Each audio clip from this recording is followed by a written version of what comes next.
आमदार रोहित पवार आणि सुनील तटकरे यांच्यामध्ये शाब्दिक वाद झाला। अजित पवारांचा पक्ष कोकणातल्या एका नेत्याकडून हायजॅक करण्यात आल्याचा हल्लाबोल आमदार रोहित पवारांनी सुनील तटकरेंवर केला। तर रोहित पवारांनी आधी त्यांच्या पक्षाची काय स्थिती आहे ते पाहावं असं प्रत्युत्तर सुनील तटकरेंनी रोहित पवारांना दिलंय। आज कदाचित आम्हाला बाहेरून वाटतं की दादा हे प्रमुख आहेत त्या पक्षांचे, पण असं दिसतंय की त्या पक्षामध्ये काही एका कोकणातल्या नेत्याने त्या पक्षाला हायजॅक केलेलं आहे।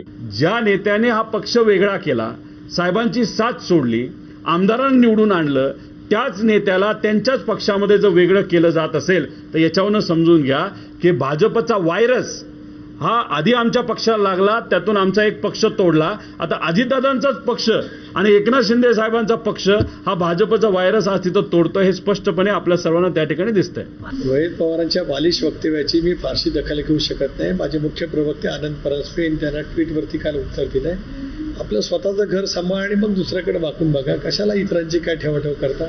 आम्ही आज 41 जागांच्या वरती निवडून आलेलो सक्षमपणाने आहोत। तुम्ही तुमचं पहिलं बघा आणि मग इतरांच्या वरती बोलत राहा। आपलं घर पेटलेलं आहे का शांत आहे, राजकीय मी पक्ष म्हणतो त्याची पहिल्यांदा आज अवस्था बघा, त्याच्यामध्ये अंतर्गत काय कुरबुरी चाललाय ते बघा आणि मग इतर राजकीय पक्षाच्या बाबतीमध्ये तुम्हाला वक्तव्य करण्याचा अधिकार येईल। अजून तुम्ही खूप बालिश आहात। मंत्री छगन भुजबळांचं पालकमंत्री पदावरून